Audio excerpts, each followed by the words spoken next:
right, so today we're going to be learning about the cell theory, the scientists that help create the cell theory, and the different types of cells. So we're going to start off with the big scientists that contributed to discovering cells and helping to create what will be known as the cell theory. So the first scientist that we have listed is Zacharias Jensen. Zacharias Jensen is the scientist that built the first microscope. So he built the first microscope. A memory strategy that you can use to help you remember his name is his last name starts with a J. And if you take a J,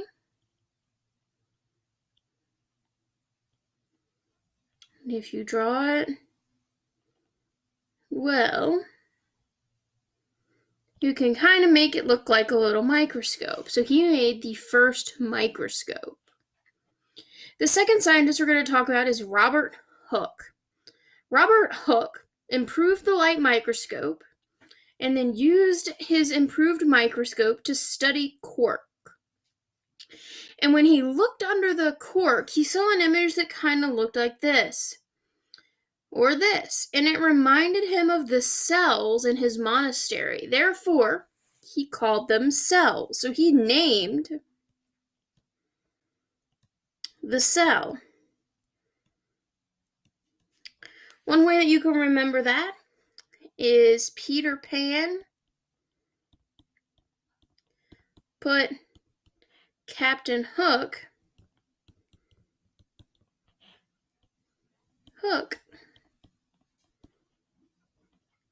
in a cell. So Hooke named the cell. Our next scientist, Anton von Leeuwenhoek. Leeuwenhoek, he used a light microscope, like the ones we use in class, to study pond water. And when he looked under the pond water, he saw single-celled organisms that were alive and moving. He was the first person to see living single-celled organisms.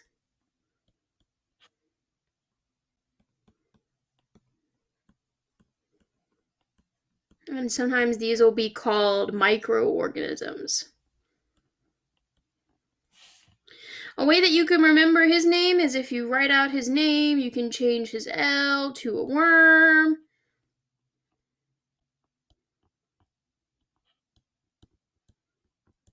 You can change his O into a sperm. You can change his E into a red blood cell. So you can change his name into little living creatures. So he's the first to see living single-celled organisms. Our next scientist is Matthias Schleiden. He said and discovered that all plants are made of cells.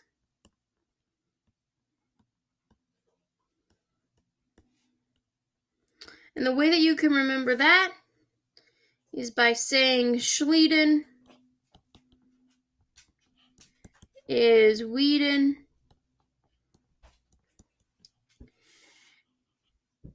Weeds grow in like your plants. There are plants that grow in like your garden. So weed or plants. Plants are made of cells. Theodor Schwann, he discovered that all animals are made of cells.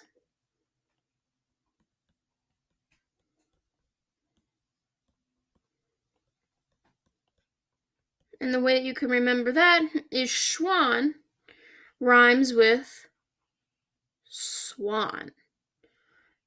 And you can make your S into a little swan.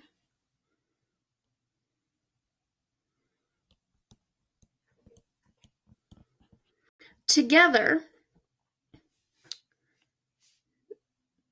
Schleiden and Schwann came to the conclusion that all living things are made of cells, and cells are the basic unit of life.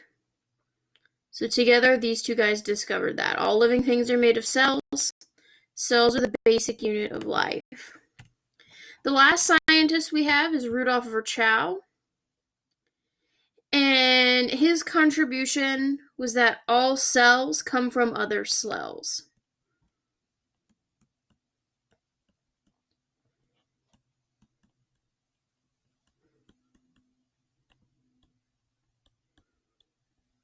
He said that all cells come from other cells. I don't have a clever way to remember that, but some people say Virchow sounds like child, so child, cells come from other cells. Some people said Rudolf had to come from his mother.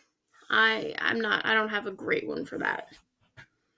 But together, all of these scientists help create the cell theory.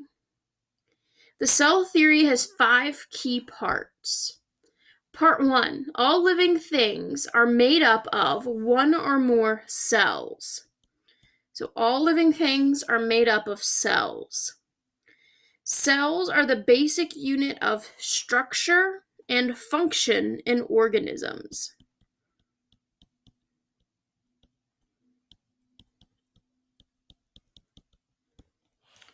All cells come from existing cells, meaning that cells have to come from cells. 4, metabolism happens in the cell. So metabolism happens within the cell, and cells contain genetic information that is passed from cell to cell. That genetic information is typically DNA. So all cells contain genetic information, which is passed from cell to cell. So those are the 5 key parts of the cell theory. Now we're going to move into talking about the different types of cells. There are 2 key types of cells: prokaryotic cells and eukaryotic cells. Prokaryotic cells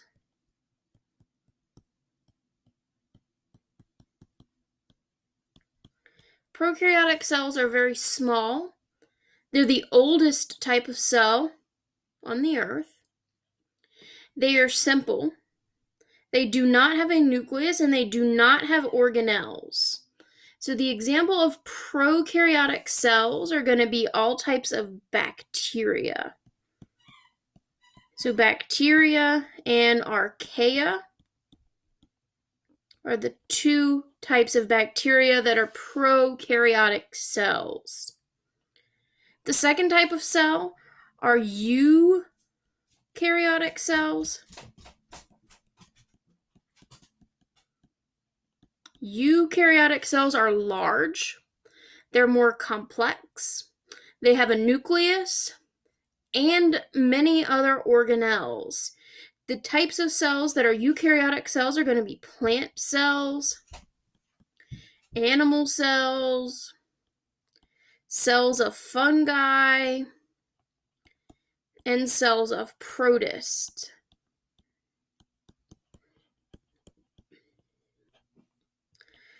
The way that I remember this for prokaryote, no. So prokaryotic cells have no nucleus. Eukaryotic cells, do have a nucleus. Or you could also remember nuke. So eukaryotic cells do have a nucleus. So now we're going to look at these 2 types of cells and label them. So this is a prokaryotic cell, and again, prokaryotic cells are bacteria. Bacteria are the only examples of prokaryotic cells. And if we look here, it is simple. There's no nucleus and no membrane-bound organelles. This is also relatively small compared to the cell we're going to talk about next. When you're labeling a prokaryotic cell, a lot of times they're going to have a tail, and the tail is known as the flagella. So the tail is the flagella. Bacteria also have circle DNA called plasmids.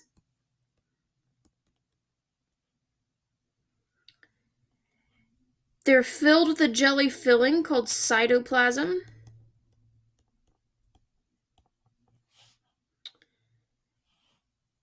They have a cell membrane, a cell wall,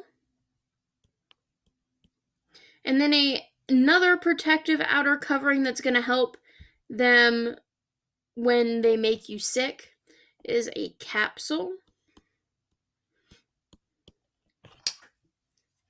They have free-floating DNA. I'm going to write that to the side. Free DNA, not in a nucleus, and that is called nucleoid. On the outside, it has these little hairs called pili.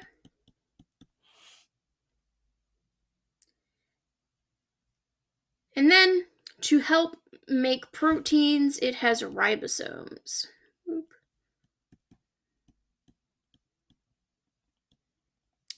So this is our prokaryotic cell. Again, our example is a bacteria. And here are some of the key features on the side. So that was cell type 1.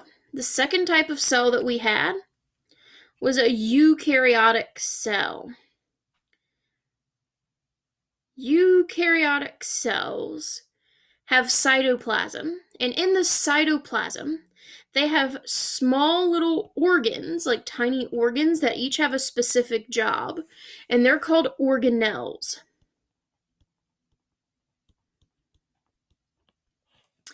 Each organelle is its own little specialized compartment that does a special job.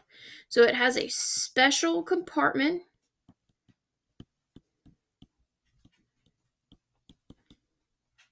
and each one has a special function or a special job. Some examples of those jobs would be like making energy. Some are used for reproducing. Some make proteins. Some transport things. Each one has its own job. And most of these organelles are membrane-bound. Membrane-bound means that it's surrounded by a membrane. And that's what gives it its own little special compartment. So if we were to scroll down and look at eukaryotic cells, we have the animal cell, which is here, and the plant cell, which is here. The main difference is that plant cells have a cell wall, a vacuole, and another organelle called a chloroplast. But eukaryotic cells themselves, I'll make that list. How about we make that list here under eukaryotic cells? Eukaryotic cells are going to be large. They are much larger than prokaryotic cells. They are complex. So if we look here, the cell has many, many parts. They have a nucleus, and they have organelles.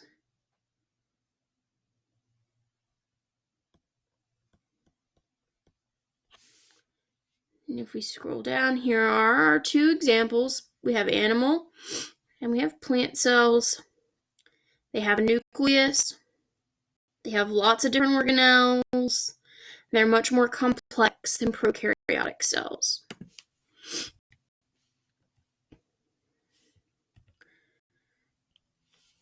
So to summarize, the difference between prokaryotic cells and eukaryotic cells: prokaryotic cells, no nucleus. Prokaryotic cells have no membrane-bound organelles.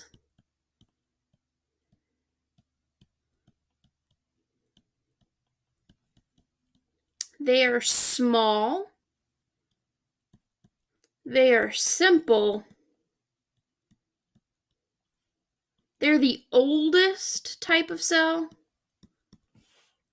And the example is bacteria.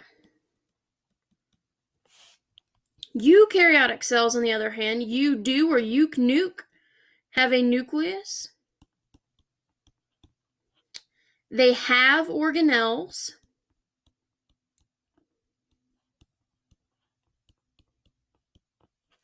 They are large. They are much larger in size than prokaryotic cells.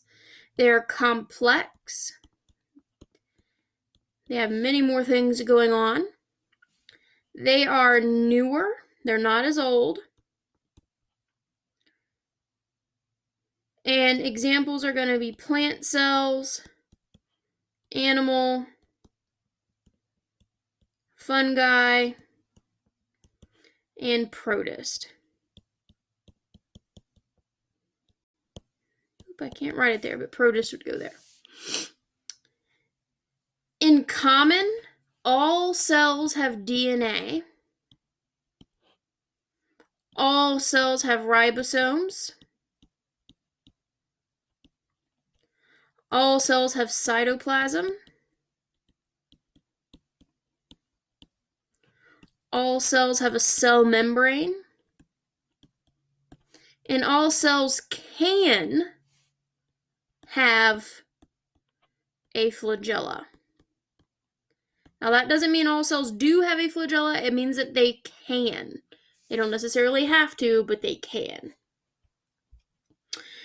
All right, so let's look at our review questions here at the bottom. I don't think those are in here. All right, so which of the following is false regarding the characteristics of prokaryotic and eukaryotic cells? Let's read through. Prokaryotic cells are typically thought of as more complex than eukaryotic cells. Flashback. Prokaryotic cells are simple. They're not complex. That is false. Okay, let's keep going just to be sure there's not any more. Eukaryotic cells have their DNA enclosed in a nucleus. Prokaryotic cells do not. Okay, eunuc, they have a nucleus. No nucleus. So that is true. Both are surrounded by a cell membrane. Both cell membrane, that's true. Both are capable of movement using cilia or flagella. They both can have a flagella, so that is true. So our only false answer here is A. Number 2. Which of the following are considered to be prokaryotic? Remember, no nucleus. Our example, if we go back up, our example of a prokaryotic cell is a bacteria. So that is A. Okay, here, which organisms is or are eukaryotic? Eukaryotic, you do or nuke. Which ones have a nucleus? Here's a nucleus. So this one is eukaryotic. Let's see, does organism 2 have a nucleus? So this one is eukaryotic. And here, I see no nucleus. So that is prokaryotic. Therefore, our answer is organisms 1 and 2 are eukaryotic. All right, we're going to have some more practice on this on Canvas, so go ahead and check that out.